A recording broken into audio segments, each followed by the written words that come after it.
갈라디아서 3장 19절부터 마지막 절까지입니다. 어제 말씀은 율법 행위에 속한 자들은 저주 아래 있는 자다. 율법으로 의롭다함 또는 구원을 얻을 수 없다 하는 것이 주 내용이었습니다.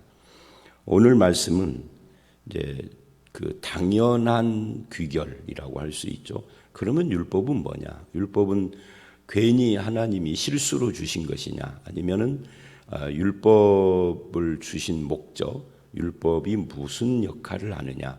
이걸 지금 다루고 있는 겁니다. 자연스럽게 사람들 마음속에 생기는 의문이겠죠. 그래서 19절 그런즉 그래요. 그런즉이라는 말은 어제 그제 말씀을 쭉 이어서 듣고 보니 그렇다면 율법은 의미 없는 거 아니냐? 왜 주셨느냐? 하고 질문한 겁니다. 그리고 스스로 대답을 해요. 이게 사도 바울의 어법입니다. 사도 바울의 모든 서신이 다 그러는 건 아닌데 특히 무거운 교리를 다루는 서신들, 대표적으로 로마서, 갈라디아서입니다. 여기에는 스스로 사람들이 함직한 그런 질문을 던지고 답변을 하고 그 답변에 따라서 또 생길 만한 의문을 스스로 말을 하고 답변을 하고, 그래서 갈라디아서와 로마서가 논리적인 면이 강해요. 그래서 좀 어렵게 느낄 수도 있죠. 근데 그 외의 서신들도 교리를 많이 담고 있기는 하지만 이 갈라디아서나 로마서처럼 그렇게 뭐 자문자답하는 그런 식이 아니고 다른 형식을 갖죠. 그래서 스스로 대답을 합니다. 율법이 무엇이냐에 대해서 19절서부터 22절까지 이게 첫 번째 문단이라고 할 수 있어요. 그래서 오늘 본문은 문단이 둘로 나눠집니다. 23절로 마지막 이렇게. 근데 이 19절로 22절까지의 율법이 무엇이냐에 대해서 한 4가지 정도로 답변을 합니다. 그 첫 번째 답변이 19절이죠. 범법함으로 더하여진 것이라 라고 대답을 합니다. 범법이라는 것은 죄를 지었다는 거잖아요. 법을 범했다 하는 거니까 죄를 지었다는 거예요. 그래서 더하여진 것이라. 이게 무슨 말이냐면 사람들이 법이 없으면 그것이 죄인데, 그럼 법이 없어도 죄입니다. 예를 들면은 존속상해죄 이런 것이 없다고 하십시다.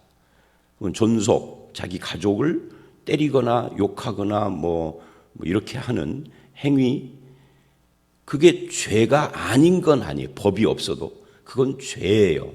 그러니까 법보다 우선되는 게 뭐죠? 법보다 우선되는 것이 도덕이죠. 이게 죄라는 것은 법이라는 것은 도덕을 반영한 겁니다. 근데 법이 없어요. 아직 존속상해죄. 그래서 아버지를 때려서 술 먹고 와가지고 그런 자식들이 있죠. 근데 경찰이 왔는데 법이 없으니까 아들을 구속하거나 제지를 못하고 그냥 말로 타일렀어요.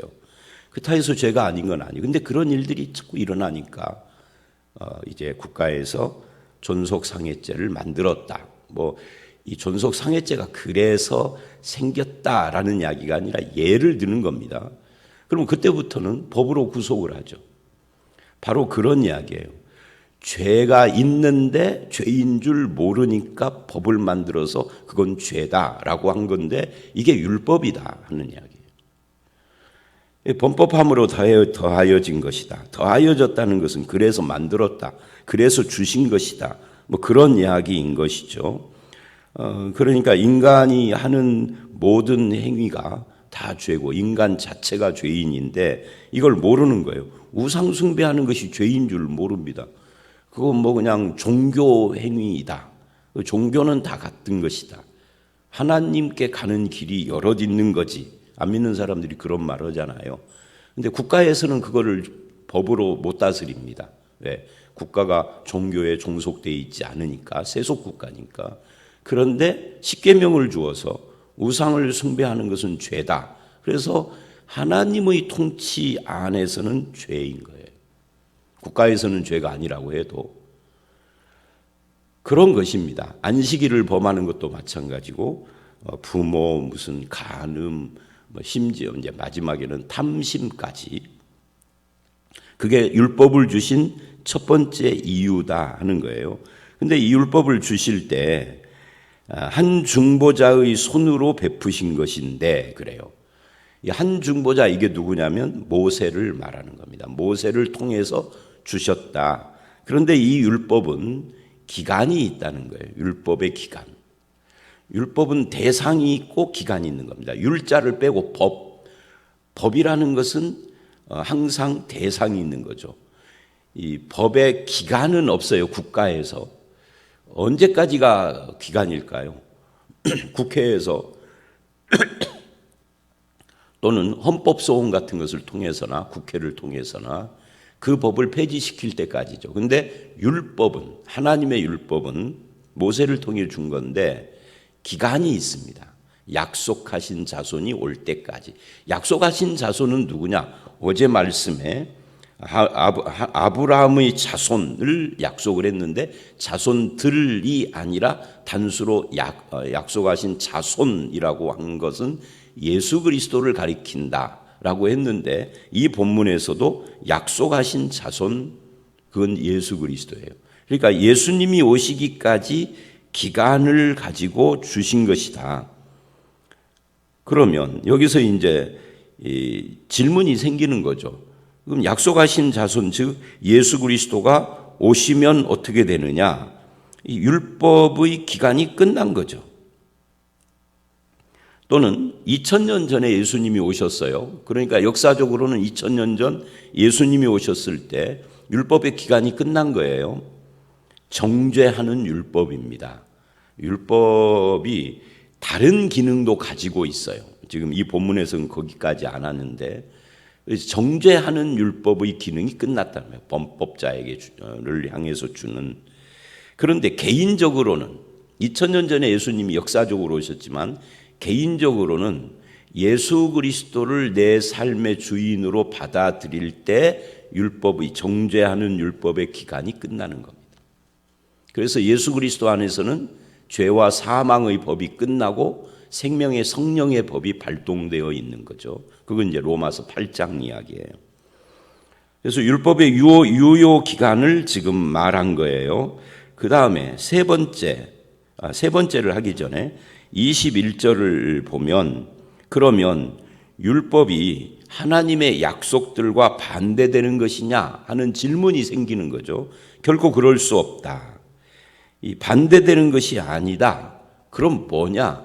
율법이 하는 기능과 약속이 하는 기능이 다른 거죠. 그래서 율법의 기능은 원래 줄 때부터 살게 하기 위하여서 주신 것이 아니다. 만일 능히 살게 하는 율법을 주셨다면 의가 반드시 율법으로 말미암아 쓰리라. 자, 이 말씀이 어제 우리가 봤던 말씀, 그 몇 절이죠? 12절. 율법은 믿음에서 난 것이 아니니 율법을 행하는 자는 그 가운데서 살리라. 이 말씀하고 반대되잖아요, 지금. 율법을 행하는 자는 그 가운데서 살리라 했는데 지금 오늘 이 본문 말씀 21절은 그렇게 하지 않고 만일 능히 살게 하는 율법을 주셨더라면 이 말은 뭐예요? 살게 하는 율법으로 준 것이 아니다 그 말이에요. 그래서 완전히 반대 이야기를 하는 것처럼 보이지만 반대 이야기가 아닌 거예요. 왜냐하면 어제 말씀 12절에서도 제가 그 이야기를 했지만 율법을 행한다 하는 것은 10절에서 말하는 것처럼 모든 일을 항상이라고 하는 한정이 되어 있는 거예요. 모든 율법을 항상 행한다는 조건을 말해요. 이거는 원래 하나님이 주실 때 그렇게 정하신 것이죠. 근데 결론도 정해져 있어요. 모든 것을 항상 행하는 사람은 없다. 한 명도 없다. 그러니 결과적으로 21절 살게 하려고 율법 준 건 아니다 하는 거예요. 만일 살게 하는 율법을 주었다면 의인은 율법으로 말미암았으리라 라고 해야지 의가 믿음으로 말미암는다라는 말을 하면은 안 되는 거죠. 근데 구약 율법 율법이 확실하게 통했던 구약에서도 의인은 믿음으로 산다고 그랬지 율법으로 산다고를 안 했단 말이죠. 그래서 그걸 지금 설명을 하는 겁니다. 그런 의미에서 율법이 하는 일과 약속이 하는 일이 다르다는 거죠. 약속은 예수 그리스도가 오셔서 우리를 구원하시는 그런 건데, 율법은 우리를 구원하기 위한 것이 아니라 우리의 죄를 드러내고 그걸 심판하고 정죄하고 그렇게 하는 것이에요. 여기까지가 이제 두 번째 율법의 기능 또는 율법이 뭐냐 하는 것에 대한 답변이죠. 이제 세 번째 답변은 22절입니다. 그러나 성경이 모든 것을 죄 아래 가두었으니 이는 그래요. 여기서 성경이라고 나와 있는 이것은 율법이라고 말을 고쳐도 상관이 없습니다. 왜냐하면 이 갈라디아서를 쓸 때 신약 성경은 아직 완성된 것이 아니에요. 이 신약에서 말하는 성경이라는 표현은 다 구약을 말하는 겁니다. 구약 성경을 신약에서는 율법이라고도 불러요.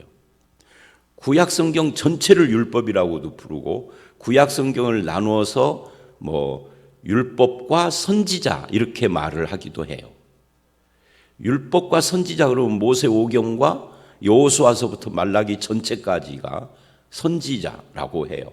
우리는 이제 이 개신교에서는 율법 그리고 역사 또는 시가서, 선지서 이렇게 나누잖아요. 근데 그건 우리들이 나누는 거고 유대인들은 율법과 선지자 그래요. 그리고 어떤 때는 선지자 이렇게 하지 않고 그냥 통칭 율법 이렇게 말한단 말이죠. 그러니까 구약 성경 전체를 말하는 건데 이걸 성경 또는 율법이라고도 상관없습니다. 그러니까 율법이 하는 세 번째 기능입니다. 그건 뭐예요? 모든 것을 죄 아래 가두는 거죠.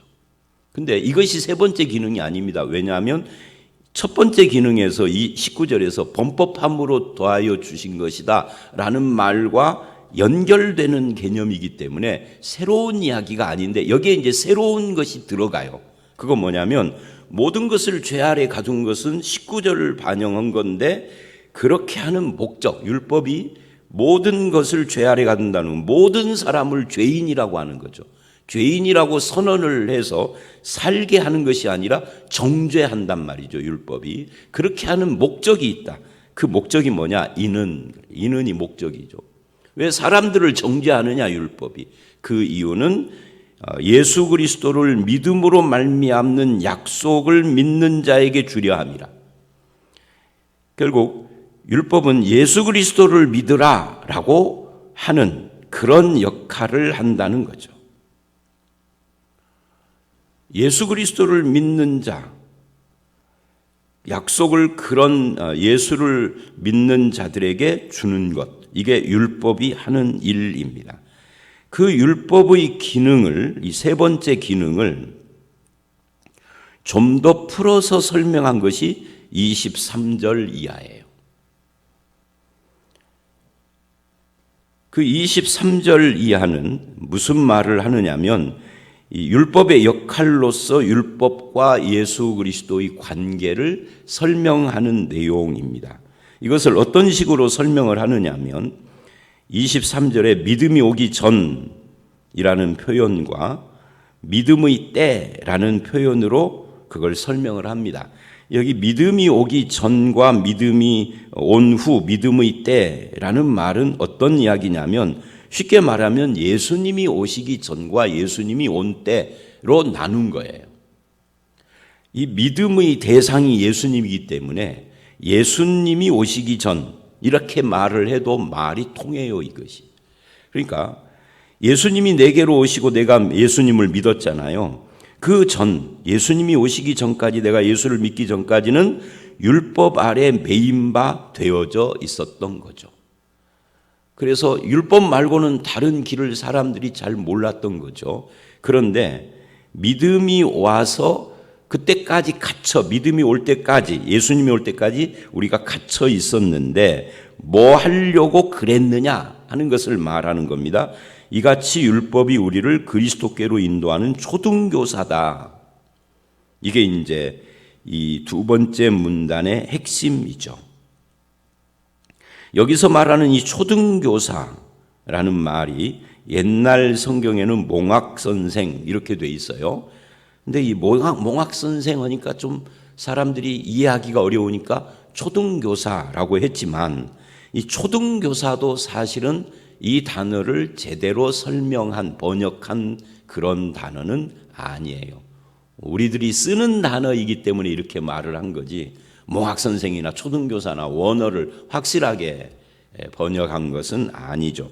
이 단어가 파이다고고스라는 그런 단어인데요.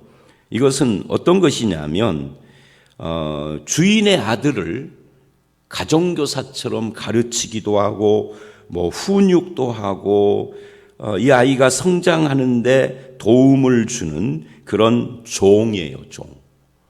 말하자면 옛날에 고대에는 로마나 이스라엘도 마찬가지고 이런 곳에 자기 친아들을 친아버지나 어머니가 가르치는 것보다는 부잣집 같은 데는 종을 두어가지고, 그들이 이제 주로 종이 노예들입니다.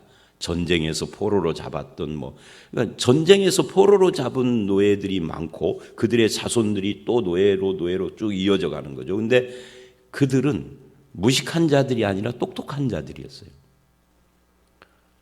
그래서 많이 배우기도 하고, 그래서 그들 중에 똑똑한 사람은 가정교사로도 삼고 어떤 국가의 어떤 업무를 맡기기도 하고, 심지어 고대 세계에는 의사도 노예들이 했어요. 간호사도 노예가 하고요.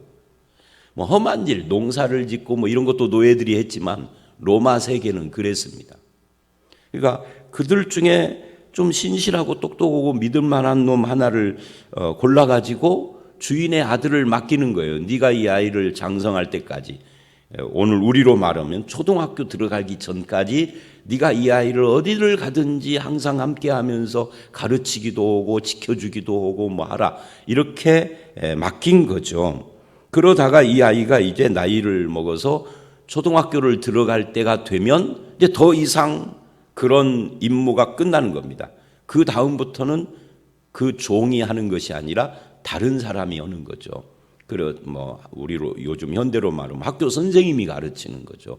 그런 역할을 하는 것, 이게 율법의 역할이다라고 지금 말하고 있는 겁니다. 그러면 누구에게 가기까지입니까? 오늘로 말하면 초등학교 입학기인데, 이것이 율법에서는 예수 그리스도를 만나기까지 그런 겁니다. 믿음이 오기까지. 그렇게 해서 뭐 하려고요? 믿음으로 말미암아 의롭다함을 얻게 하려고. 이게 율법을 주신 목적이다.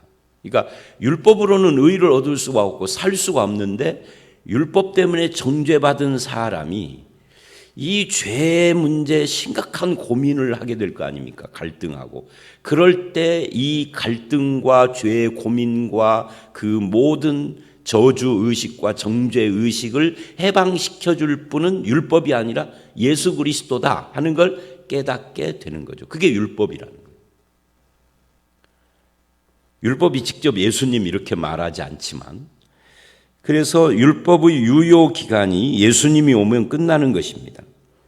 그래서 25절, 그렇게 믿음이 온 후로는, 즉 우리가 예수를 믿은 후로는 초등교사 아래 있지 않는다. 초등교사가 뭐죠? 율법. 이제 율법 아래 예수 믿는 사람은 율법 아래 있지 않습니다. 예수 그리스도 안에 있는 거죠. 믿음 안에 있는 거죠. 예수 그리스도와 연합되어 있는 것이다. 갈라디아서 2장 20절 말씀. 그런 이야기를 지금 하고 있는 겁니다. 그래서 26절로 29절은 같은 문단에서 두 번째 이야기를 해요. 어떤 이야기를 하느냐면, 이제 예수 그리스도 안에 믿음으로 말미암아 예수 그리스도 안에 들어오면 어떤 일이 일어나는가 하는 것을 보여주는 겁니다. 율법 아래 있을 때는 내가 주인의 아들이라 할지라도 율법이라는 종, 그 아래 있었기 때문에 마치 우리가 종 같았단 말이죠. 그런데 거기서부터 예수 그리스도 안으로 들어오면은 갑자기 종 같았던 우리가, 아니 종이었던 우리가 하나님의 아들이 되는 거예요. 여자분들 기분 나쁘니까 자녀가 되는 거예요. 그죠? 그 이야기를 26절 이하가 하는 겁니다. 그래서 너희가 이 다라는 말은 한두 사람만 혜택을 받는 것이 아니라 모든 예수 믿는 사람은 다 동일하다 하는 이야기예요. 믿음이 좋은 사람만 이 혜택을 받는 것이 아닙니다. 이 말씀을 깨달은 사람만 혜택을 받는 것이 아닙니다. 예수 믿으면 다입니다. 예수 믿었는데도 아직 이런 말씀을 다 이해를 못하는 사람이 있어도 그래도 그 사람도 다 해당이 되는 겁니다. 다 이 공동체 전체라고 말할 수 있어요. 너희가 다 믿음으로 말미암아 예수 그리스도 안에서 하나님의 아들이 되었으니, 이건 뭐 설명 필요 없죠. 예수 믿으면 하나님의 아들이다, 그 이야기예요. 이 말은 그 전까지 25절까지는 우리가 율법 아래 있었고 그건 마치 종 같았다는 거죠. 그러면서 그거를 이제 27절은 세례와 옷으로 설명을 해요. 누구든지 그리스도와 합하기 위하여 세례를 받은 자는, 이 말씀은 이런 겁니다. 세례라는 것은 예수 그리스도와 합하는 거다. 즉 연합이다. 세례 이꼴 연합, 예수님과의 연합이다. 예수 안에 들어왔다는 거죠. 그러니까 물 세례를 받음으로 예수 안에 들어왔다기보다는, 어제도 잠깐 언급을 한 것처럼 세례는 우리가 예수 안에 들어와 있다라는 것을 증거하는 거죠. 고백하는 것이기도 하고요. 신앙 고백이기도 하고요. 어쨌든 세례를 받은 자는 예수와 합한 자입니다. 예수와 합했다라는 것을 다른 식으로 말하면 마치 예수 그리스도로 옷 입은 것과 같다. 왜 갑자기 옷 이야기가 나올까요? 요즘 시대는 좀 다르지만 고대 세계에서는 나라마다 민족마다 좀 다르기도 해요. 그러나 대체로 옷이나 옷 복장이나 옷 색깔이 동남아시아는 색깔로 오더라고요. 그건 더운 지방이니까 옷을 복잡하게 만들 수가 없으니까 옷 형태는 똑같은데 색깔로 신분을 구분을 해요.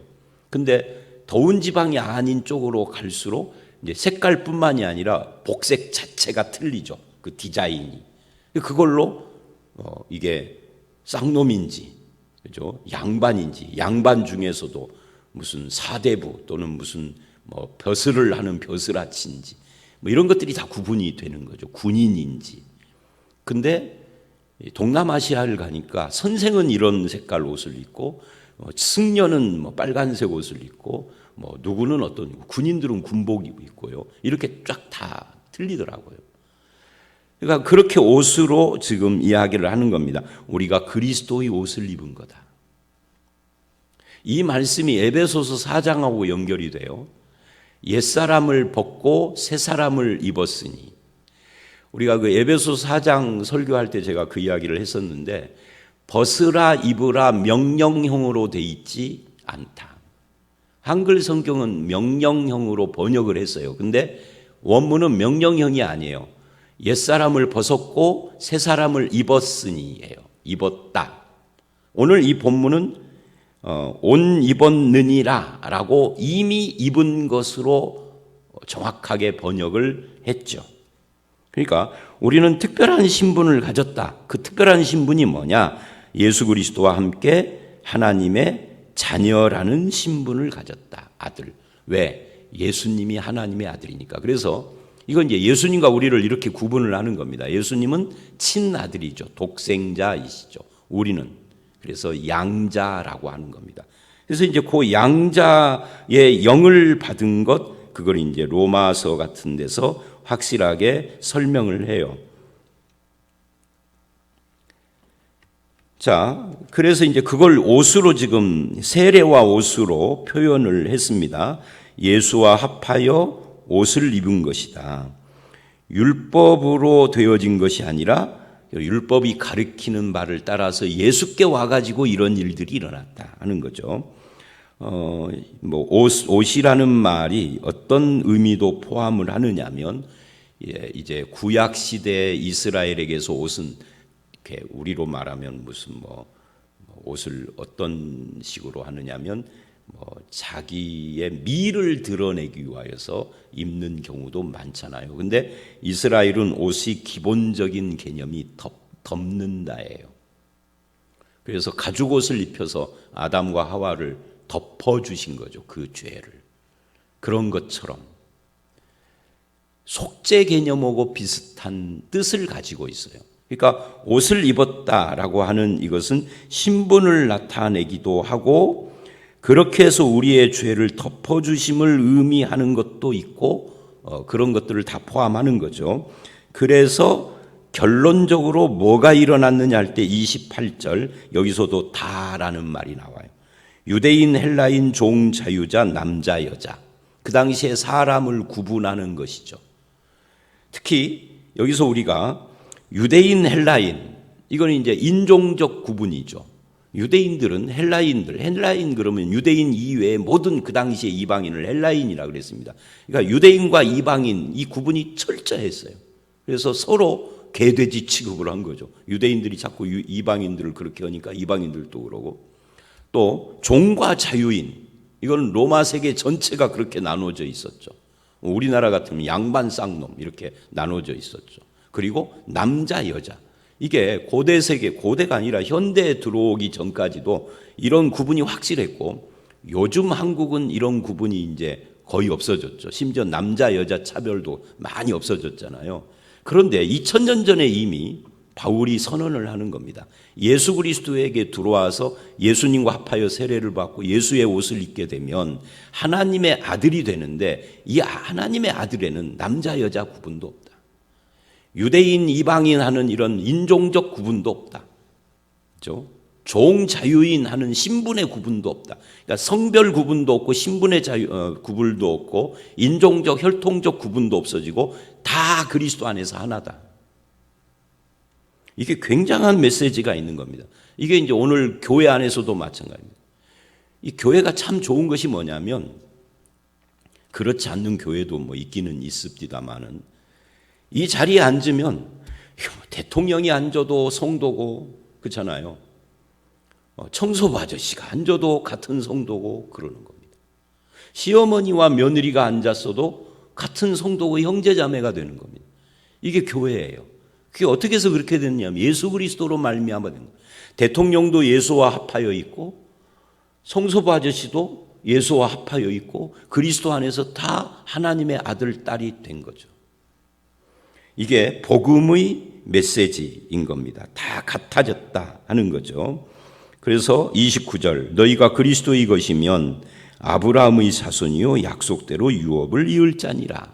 아브라함 이야기가 드디어 또 나왔네요. 그러니까 3장 전체가 아브라함과 연결을 시켰는데 아브라함의 자손이요 이 말이 오늘 우리에게는 별로 와닿지 않아요. 그러나 유대인들과 이방인으로 구분됐던 그 시절에 이방인 그리스도인들 이 갈라디아서는 터키 사람들이잖아요.